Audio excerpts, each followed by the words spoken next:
Yo, what's up, guys? So, in for leg day today. This is my hamstring bias leg day. It's Friday. Can't remember the date, but Friday nights to the gym means nobody here, man. Ain't nobody want to get huge. I'm trying to get huge. Check it out. Got the villain shirt. You know you need a villain shirt for leg day. So I'm about to get started right now. Just finished all my warm-ups on lying hamstring curls, and I'm gonna get right into it. Take you guys through the whole workout.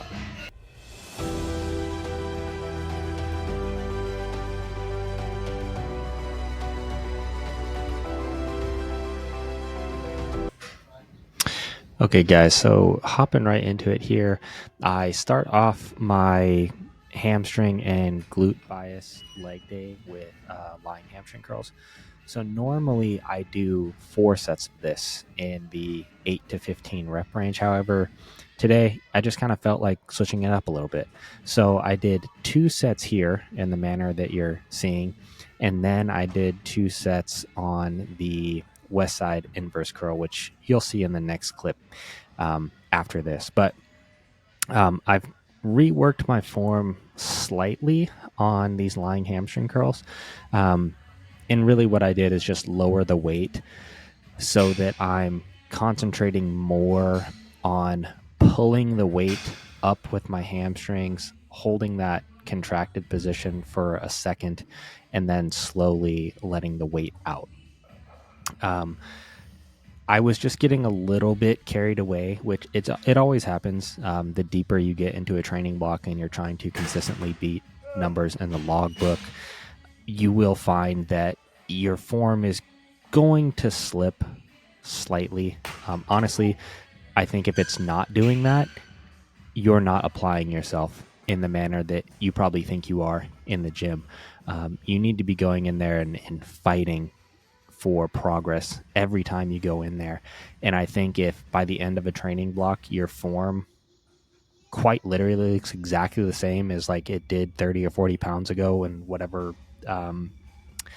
exercise you were doing, that probably means you weren't giving it as much effort as you think you were.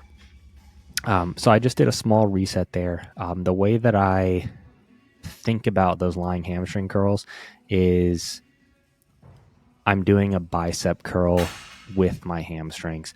Have you ever seen somebody with really good hamstrings and like a side chest or a side tricep?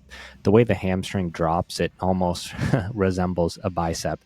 So and it moves in the same manner, right? The way you contract your bicep is the same way you contract your hamstrings. So that kind of just helps me connect with my hamstrings when I'm doing the exercise, thinking about it like it's just a bicep on the back of my leg, and I'm trying to squeeze and contract through that only. So after those 2 sets, went on to the west side inverse curl. I've talked about this, I think, in the previous video. This piece is just amazing. So that's basically, I called an audible on this session. I went in thinking I'm going to do 4 sets of lying hamstring curls, and by the second set, my hamstrings felt pretty fried. And so I was like, I think I can get even more out of them if I just switch it up and go over to this inverse curl.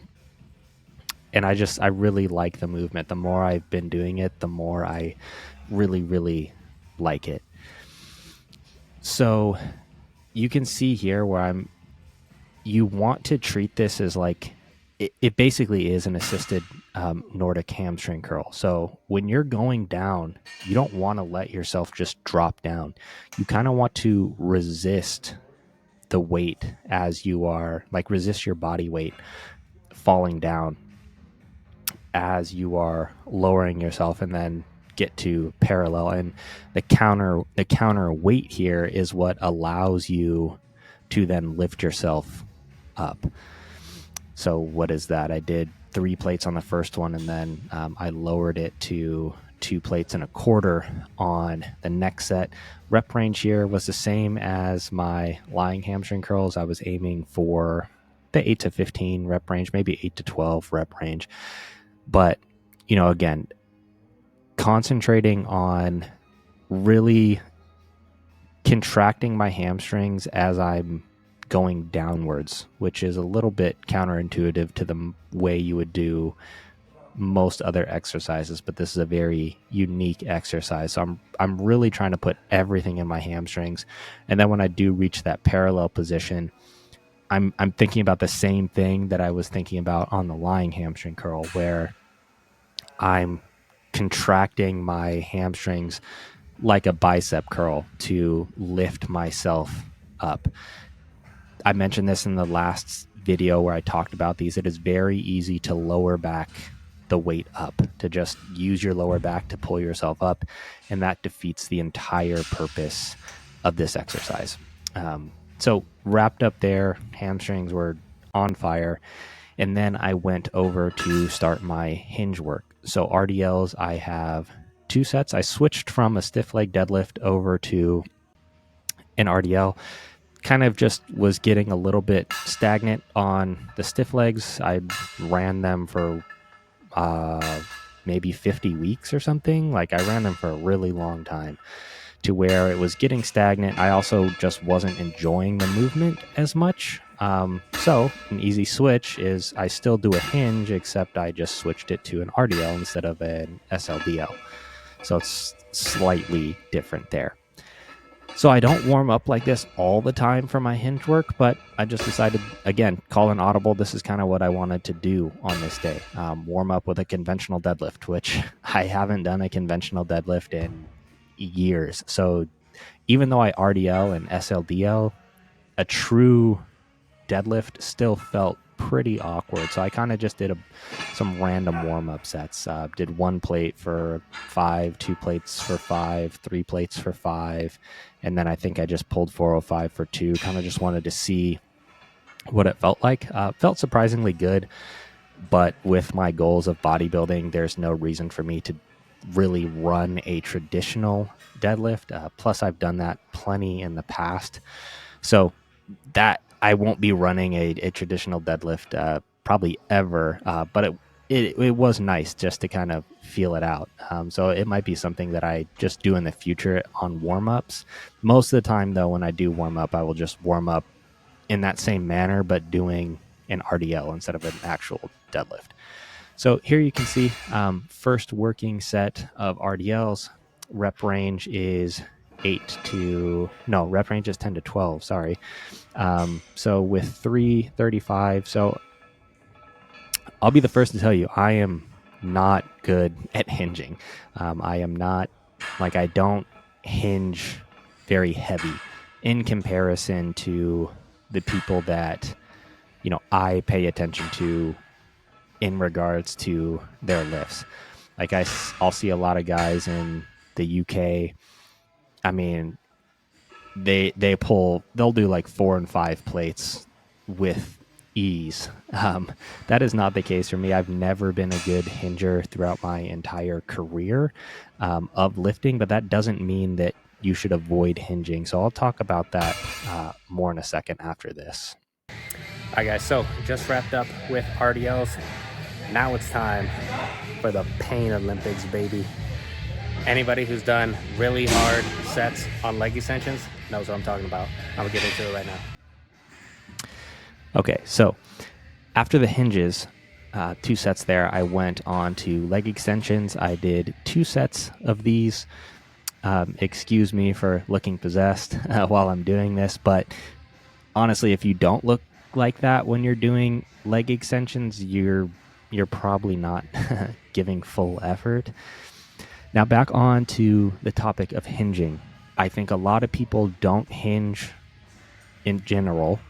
A lot of people also don't hinge because they're not good at it, which I would consider myself not good at it in terms of how much load I can lift. I think I'm a good hinger in terms of the form and the technique, but I am far from a good hinger when it comes to how much weight is on the bar. But that doesn't mean that I still don't reap the benefits of hinging, even though I can't hinge as heavy as a lot of other people. Now, maybe over time, eventually, I'll get to like respectable weight on it, But, I've been doing hinge variations for a long time, and it's just never something in my repertoire that I've been able to get crazy good at in terms of the weight. So I'll progress within the runway that I have. But again, just because I can't do it as heavy as other people can does not mean I don't reap the same benefits that they do when they are going heavier. So that's an important consideration to make into your programming. Just because you're bad at something or not as strong as other people does not mean you're not reaping the benefits of doing that. After the leg extension, so I did 2 sets there. Again, I called another audible. Usually I do 3, but I said I'm going to do split squats for my last set just because I felt like doing that. So I did the John Meadows variation here, which is where you have an external stabilizer.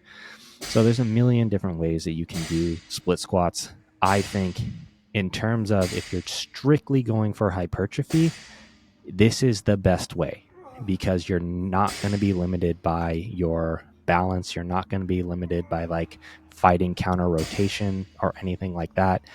You can really just drive everything through the quad. So another important thing about these is controlling the weight on the way down. I see a lot of people just rush through the reps, and this goes for any exercise in general. A lot of people want to get the set over with as quick as possible. That is the wrong way to go about things. If you are looking for hypertrophy, if you are looking to grow muscle, it is not about getting in and out of the set as quick as possible. It is about doing quality reps. So if I do 8 super good quality reps and somebody else does 10 terrible quality reps, I got more out of my set than they did. So that's very important to keep in mind. After that, I went on to adductors. So it was 3 sets here. This is my top set. What rep range, I believe, is 12 to 15 on this day. My other leg day is an 8 to 12.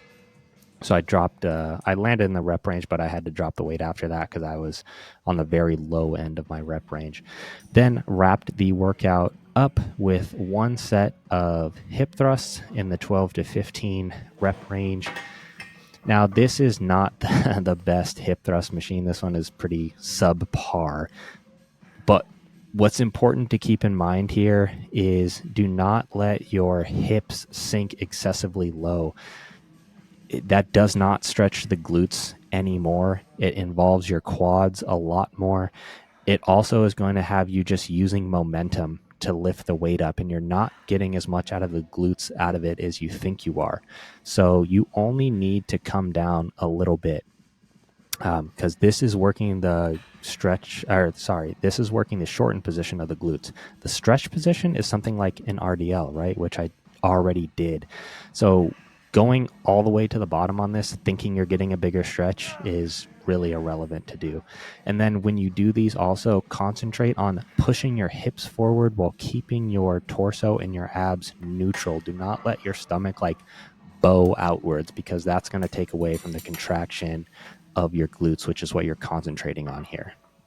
All right, guys, so that wraps up this Friday leg day. Very good session for me today. Right now, just gonna go home, shower, eat, relax for a little bit, and then head to bed.